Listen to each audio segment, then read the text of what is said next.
Blast me to Tsiphos! It's time for the Mad Merlin's Warhammer 40,000 Imperium Journey. Issue 38, Paint Tutorial, Rules and Mission. Hello everyone and welcome back to the Mad Merlin's Imperium Journey. So we're rounding off delivery 10, I think it is, with issue 38, and we are going to cover quickly the how to base your miniatures before we move on to our rules and mission. So if you follow the guide in this tutorial, there's not a lot you can do wrong. Just don't overload your bases and make sure you spread your paint fairly thin so you get the maximization of those texture granules. You can then easily touch up areas, clean up areas and apply a wash once the texture has dried. So I'm going to be using my Arquebus Skitarii here, and the good thing is he's only blue tacked down, so I can remove him and I got a little bit more access on his base. So as of all paints, you want to make sure you shake this up and get the pigment and the granules all mixed in nicely.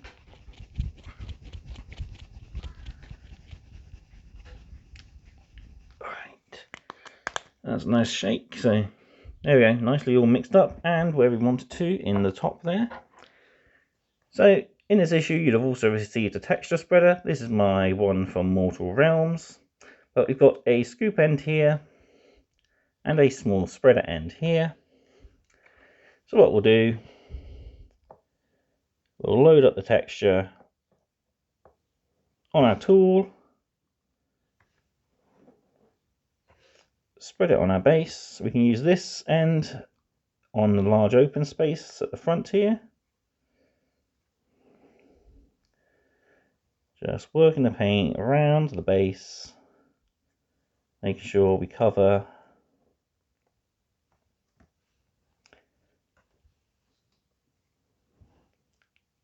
everything. A little bit more.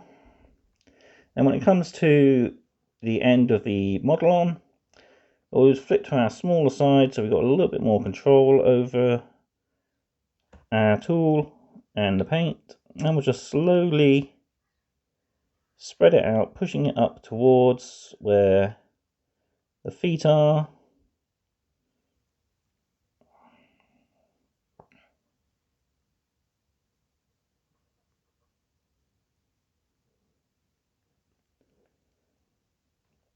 And being careful that we don't get any on those painted areas already.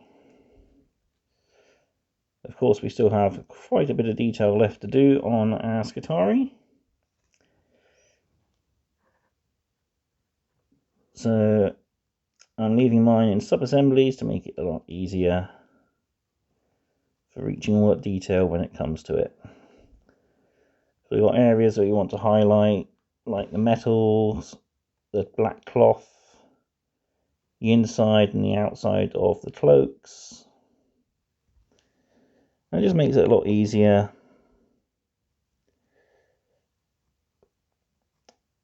Especially when it comes to basing like this, we'll have less in the way when it comes to basing my Skitarii models, as they'll only just have their legs attached to their base. There we are.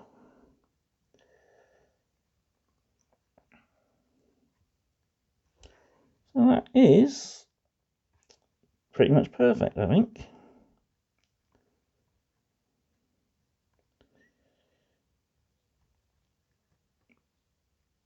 Yeah. So you just want to leave that for around 20 minutes to maybe an hour to dry, depending on how warm it is. Luckily in the UK at the moment it's fairly toasty, so this should dry pretty quickly. But we need to bring back our model, and we see he fits on perfectly and he looks a little bit more complete. Come on, focus. There we go. A bit more brought to the edge there. And there, that's how you base your models. And eventually we'll do this to all our models in our collection. Just take your time. One pot won't do everything. We might get a second one later on in the collection. But luckily for me, I'm just doing my Skitarii as the magazine tells me how to do them. Everything else I've already based, but I am still using the Astro Granite, which I luckily have a good supply of. Right, on to then our rules and our mission. Any texture left on your tool, just scrape it off on the edge of the pot, and it's ready for you next time. Okay then, starting with our rules, we've got our new set of rules for our Necrons. These are the command protocols. So, like with the Mechanicum rules, these are a series of rules that allow you to gain benefits as well as fight towards certain objectives. So we'll look at the Protocol of the Eternal Guardian protocol. So your first directive is each time an attack is made with this unit, if it did not make a normal move, advance or fall back, this unit receives the benefit of light cover. So that's not too bad.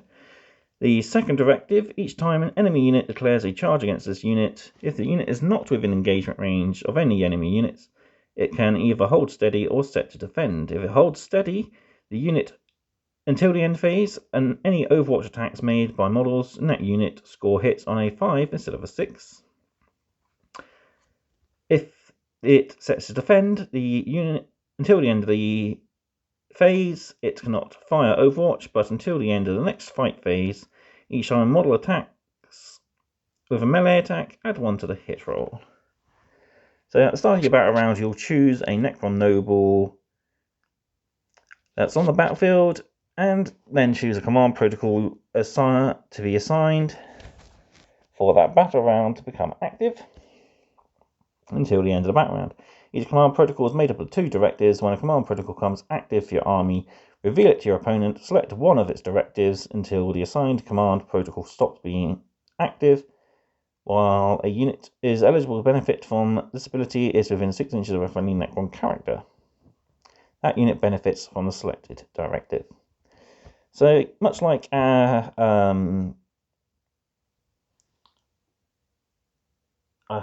the Doctrine imperatives, you basically have, where they have a plus and a minus, these you have the choice of one or the other.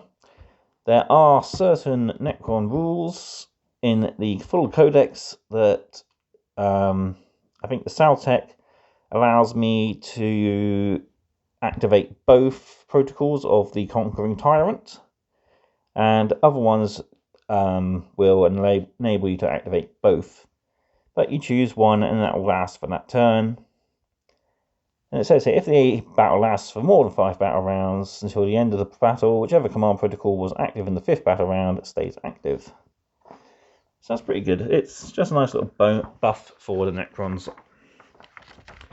On the rear, we've got a tutorial, so determining your order, you write them down when you want them to be activated. So if your army's good at one thing, you might want that to be activated later on, and the worse stuff activated before. Then we got command aura. So command auras are obviously within 6 inches of a selected character. So anybody within that radius will be affected by these command protocols. Moving on to our core rules, so we've got a new page for the charge phase. So this covers charging over terrain and how to charge while flying. The Overwatch rule, which is at the moment, it's an objective, a stratagem, I believe, that allows you to shoot. Some armies have units that have the ability, an innate ability to Overwatch. I think the Tau uses quite a lot of stuff that allows them to Overwatch quite a lot. But nowadays it costs you a command point, and really I kind of enjoyed it more when you had the chance to always Overwatch. The only thing is, as you're charging at fast moving targets, they're charging at you, your shots are only going to hit on 6s. So then we move on to the fight phase. So this is the first page of our fight phase coverage. So charging units fight first, how to fight, piling in, making combat attacks, which models can fight, so anybody within engagement range and any model within half an inch of any model that is within engagement range of another model. Sounds confusing, but it's not too bad. Basically, it used to be the rule that anyone within 2 inches was able to fight, pretty much. So within engagement range of half inch of an enemy, then anyone who's within half inch of the unit that's within half an inch. So basically,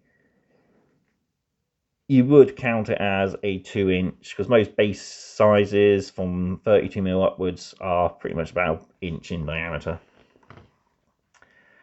Then you got your number of attacks, etc. Okay, so little change from previous missions.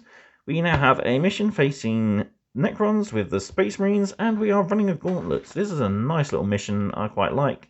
Basically, the Space Marines have to try and exit off the board edge before the Necrons wipe them out. So, oops, spoilers. I'll get the battlefield set up, and I'll be right back. Okay, game is set up, so we're just using our current battle mat from issue 18. We have the Necrons with the Overlord, 10 warriors, 5 immortals, and the 5 flayed ones. I've gone for deploying everything because I don't think there's going to be much chance of me coming in behind anybody. Not early on, anyway. But Space Marines are deployed here. Their objective is to reach Mini Merlin over here and escape off the board edge. So I think a lot of the early turn is going to be spending time running, but we'll see how things go, because I think the Necrons aren't going to let me get through just easy. Running the gauntlet.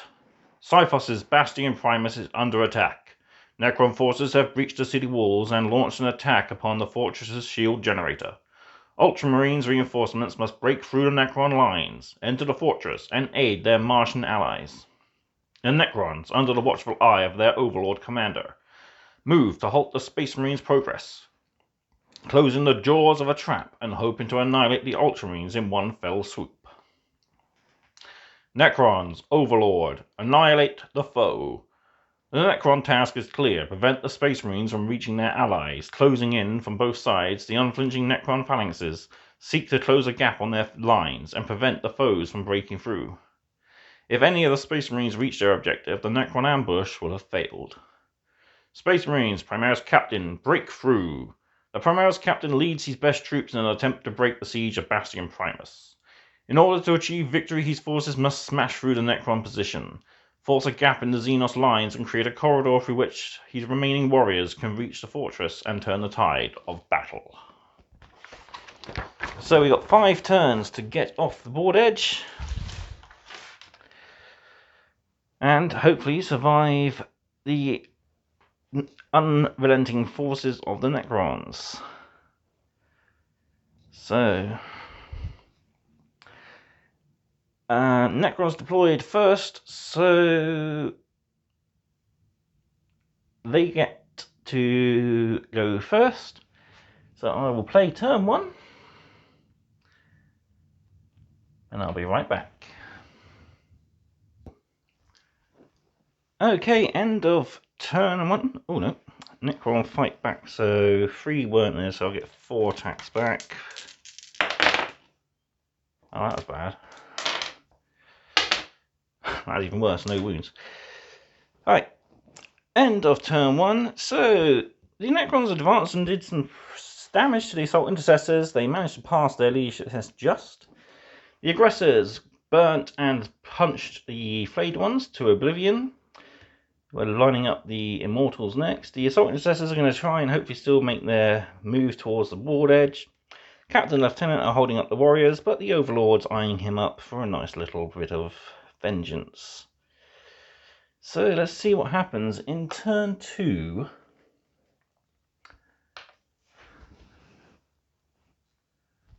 Okay, end of turn 2, and everything went, well, to pot.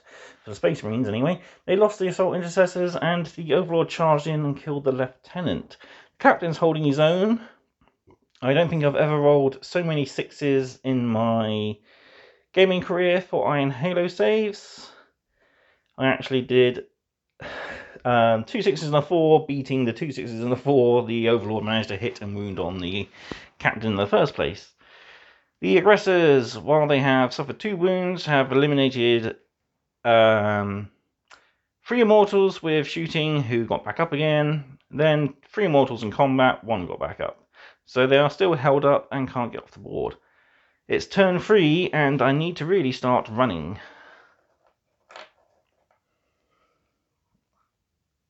So, let's see what I can do strategically. Okay, end of turn 3, and it's still going poor for the Ultramarines. The captain's luck has eventually ran out, and the Overlord wiped him out with... He had 1 wound left, and he did 9 damage. So, yeah, it didn't go too well for the captain. I've lost 1 aggressor against the Immortals, and the Immortals still won't turn over. I scored 3 hits, which would have wiped out the unit, and I needed a 6-up save, and what did I get? 3 6s. Seems my luck just jumps from side to side. But anyway, there's still a unit of Space Marines on the board, so I think it's time to enact turn 4.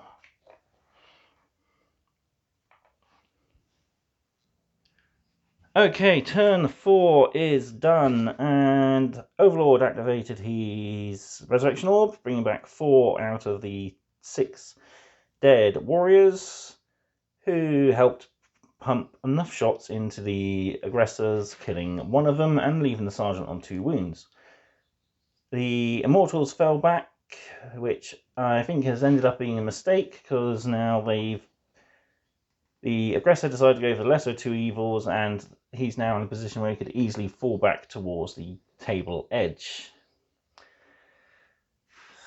So, Necrons do get a turn first, so let's see if they can hopefully do some damage to that aggressor and wipe him off the board. So let's turn over for the 5th and final turn, and it's all or nothing. And less than 2 minutes into turn 5, well, probably less than 5 minutes into turn 5, the last aggressor fell to the 2 Gauze Reapers that were in range of him.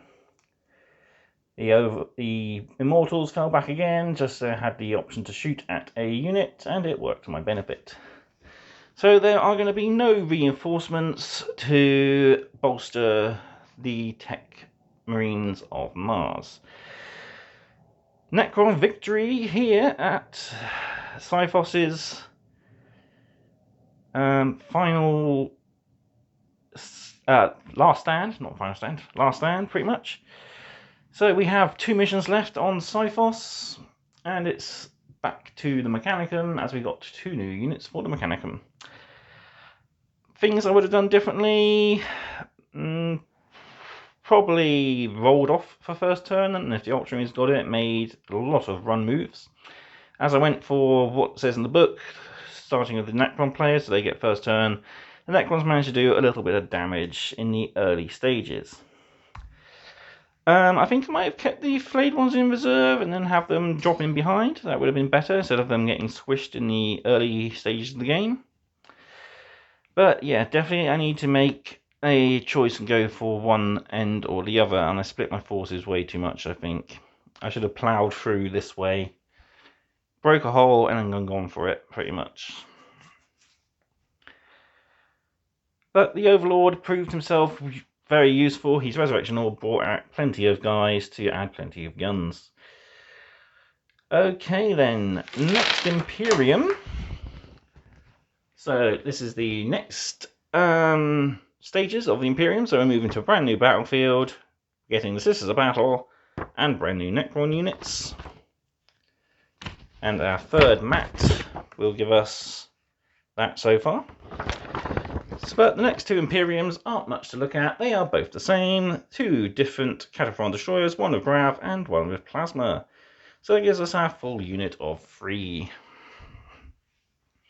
And our last Mechanicum units. So after that, we're going to be looking at new stuff. So we do get, in the next delivery, is the Chronomancer for the Necrons, and our first Sister of Battle model, the Canoness. All what's left for me to do then is to thank you all for watching. If you think I deserve the like, that would be much appreciated. And if you haven't already, please subscribe. Share the video if you'd like to on your social medias. It helps get the channel noticed. Speaking of social medias, there are links to mine in the video description, as well as an affiliate link for Curton Games, one of Mid Devon's top discount wargame retailers. So it's a pretty good place to get. They do ship to, I believe, the whole of the UK. I'm not too sure about their international shipping. I haven't really looked into that side of things, because I'm not international.